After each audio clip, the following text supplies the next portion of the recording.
So much has happened this week. Let's begin with the freshest stories. Are you concerned about the Supreme Court's ruling in the Texas case regarding abortion laws and new rules in Texas? If they detect a fetal heartbeat after 5 or 6 weeks, no abortion in Texas. Does that have any bearing on what's happening in Massachusetts or across the country?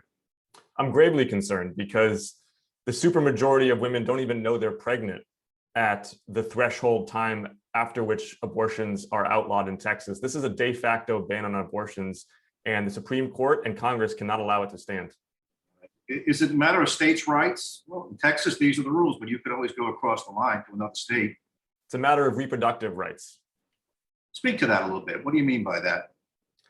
A woman's decision whether or not to carry a pregnancy through completion is a decision that she makes with her doctor and her family. And it's not a decision that the Texas legislature or the US Supreme Court should be inserting themselves into. What do you think is going to come of it? Are you going to try to do an end run with other Democrats around it? Are you strategizing? Is this on your agenda?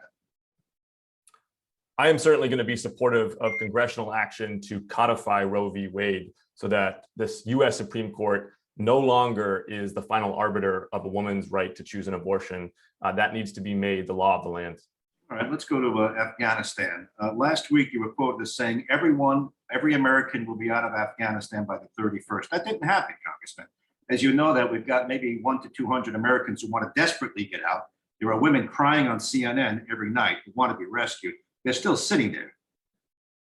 What you said would happen didn't happen. The airlift out of Kaya, which took 120,000 people from Afghanistan, was the most sophisticated, largest airlift in history. And it is going to be remembered as a significant feat of both military and logistical operations. We are now transitioning to a diplomatic means of removing Americans from Afghanistan.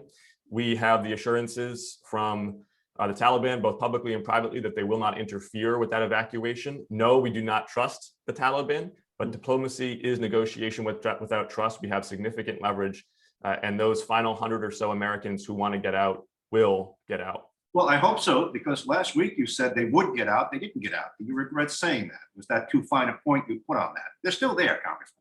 The commitment remains. The U.S. force protection needs to be a substantial consideration. We saw the atrocity of the terror attack, and this president made the decision that keeping U.S. troops there past the August 31st deadline was going to invite another terrorist attack, invite the more deaths of U.S. service members, and we needed to continue the retrograde while still continuing our commitment to get those final 100 or so Americans out, and indeed continue to get Afghan allies out. Well, listen, there seems to be universal support. You'll find an exception here or there for ending the war in Afghanistan. It's the way it ended. Jack Reed, our senior senator, Mr. Afghanistan for your party, has been there 18 times. And incidentally, you've served as well as a Marine there. But Jack Reed has been there 18 times. And he said, I made 2 speeches on the Senate floor. I told him, don't go about it this way. You're not doing it right. He didn't like the way it looked. He says he wasn't listened to. Do you still support the president in the way he ended this? Not the decision to pull out, but the way he actually went about executing it? Because you seem to be, that's a minority group that supports him, and you're in it. The decision to withdraw and the execution of the withdrawal cannot be disintertwined. We are talking about retrograding from a 2-decade conflict in a country known as the graveyard of empires. It was always going to be messy. The Afghan security forces collapse is indicative of the lack of political partnership and military partnership that U.S. forces had in Afghanistan. There was going to be a vacuum created when U.S. forces left, but we couldn't keep our finger in the dam for another decade of conflict. The decision to withdraw was the right one. The execution of the withdrawal, as any military operation, was not perfect, and there should be an after action. There should be a congressional investigation into the entire scope of the war. But I do think we need to look at the evacuation of 120,000 people in the matter of a month. 50 or so thousand of them now in the United States, starting a new life with a new chance at realizing their highest aspirations in the United States. It's one of the best features of this country that we welcome the refugee and that they are able to hand off a better future to their kids. Congressman, are you downplaying the severity of the mess that was created? I mean, you're saying it was going to be messy either way. Well, there are degrees of that. Jack Reed warned against doing it. Congressman Langevin called it a catastrophe. Senator Whitehouse said, I warned them through other back diplomatic channels and back channels.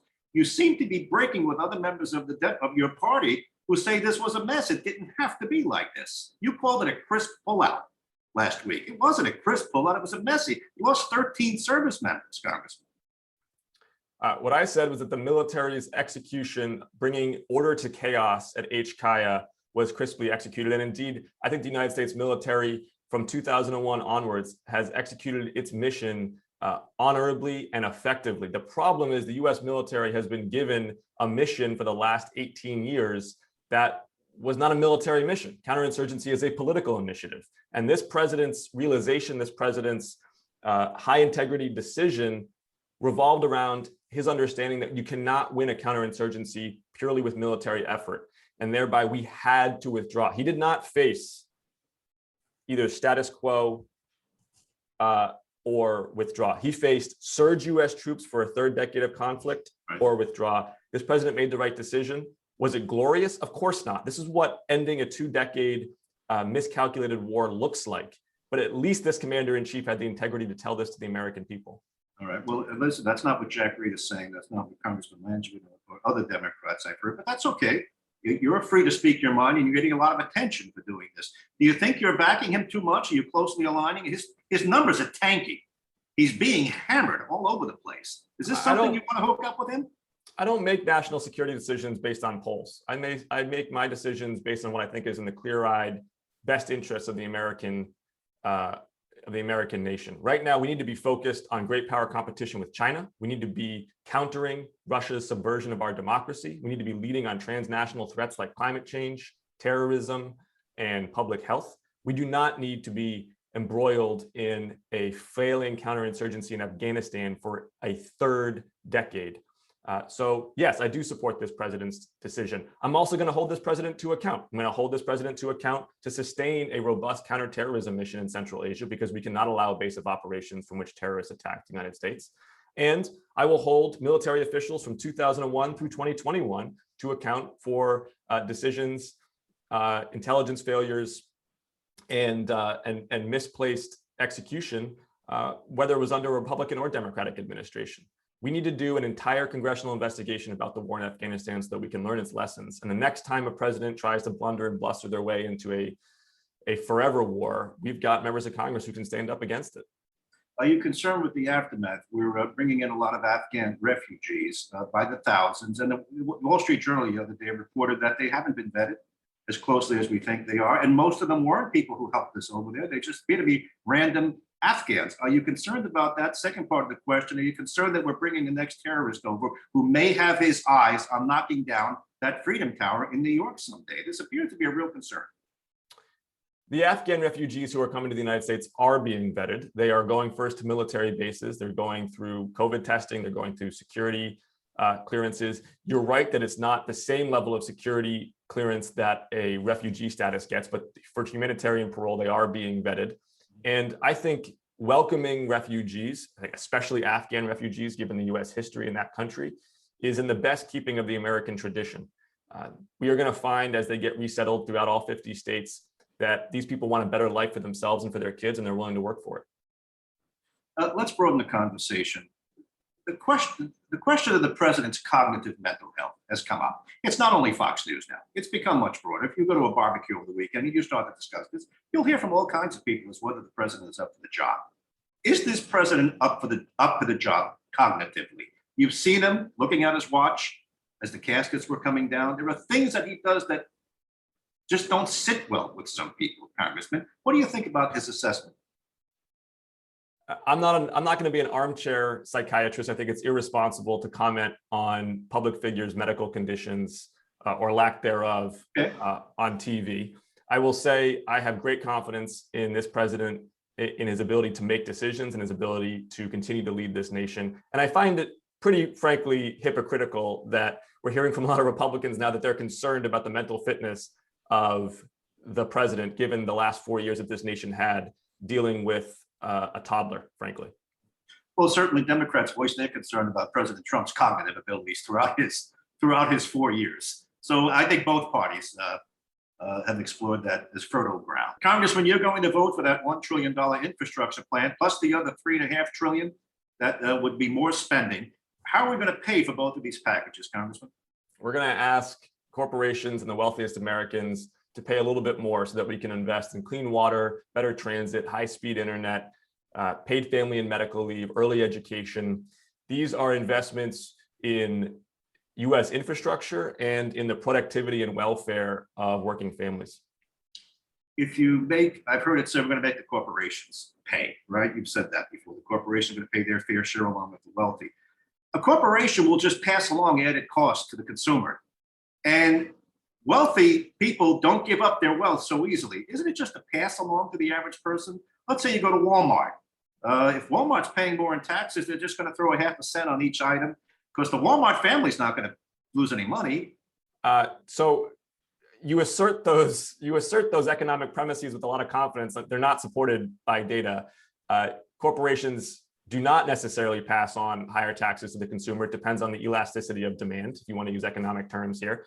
And what we've seen is that corporations have had record profits in the last several years, and that just like they didn't necessarily pass on the tax cuts from Trump to consumers, they're not necessarily going to pass on tax increases to consumers. We also have seen a widening gap between returns to capital and returns to labor that has led to a huge chasm of wealth inequality in this country, where the wealthiest Americans are getting richer and working families can't seem to get one rung up the ladder. And progressive tax policy that asks the ultra wealthy to pay a little bit more so that we can invest in productivity and enhancing infrastructure and in early education is going to help close that wealth gap over the coming generation. Well, it's my job to be the devil's advocate and to probe you. So if I took a step with you and said, well, they don't always pass along added expenses, but often they do, would you at least concede that it's possible that corporations will pass along added expenses in the form of taxes, and wealthy people will take their fair share or their cut of the action? I don't know what you mean by their cut of the action. Well, here's what I mean. In other words, the Walmart family is not going to give up their wealth because the Walmart Corporation is paying extra in taxes. I think they're going to be just as wealthy, and Walmart may pass along some of those added expenses, even though you said not always. And I'll say, okay, not always, but it could be a case by case basis. They may charge you more for this or charge you less for that. Would you allow for that? Yeah, I don't think anybody's going to lose sleep worrying about whether the Walmart family is going to continue to be wealthy. They're going to be just fine. What we need to look at is whether the people who already have assets in this economy are going to continue to get wealthier and wealthier versus the people who largely rely on labor for their income. And what we want as a country, the times in our history as America where we've been most robust economically and most just politically have been when the returns to labor are accelerating faster than returns to capital. That has not been the case for the last 25 years. We want to make work pay better than wealth.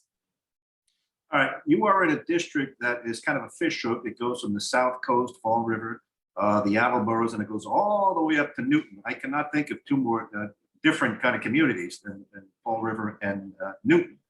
And by the way, I like Newton very much. It's a very nice area, beautiful homes and nice shopping. I also like Fall River. It's in our viewing area. There's talking about maybe redistricting and changing the cities and towns that you oversee. Do you see the wisdom in that? I want to continue to represent Fall River. I love representing the city of Fall River. I've got close relationships with Mayor Coogan and Representative Fiola, amongst others. And the diversity of my district, both in terms of political viewpoint and socioeconomics and rural, urban, suburban, is a strength, not a weakness. I think it makes me a more effective member of Congress, and I'm certainly fighting hard to keep Fall River in the district. Well, who's fighting to take it away from you? Who wants to take it away, and what's the argument? I know you were an observer at some of these hearings. Well, I'll let you talk to the ones who want to group it differently. My focus is on keeping Fall River. Because it's part of the district, it's always been part of the district. You don't see a discrepancy. You're way up there, they're way down here. I'm everywhere. All right. Well, that sounds like a news promo. We'll hold it there. Congressman Jake Auchincloss, thanks for coming on. Always nice to have you. Likewise.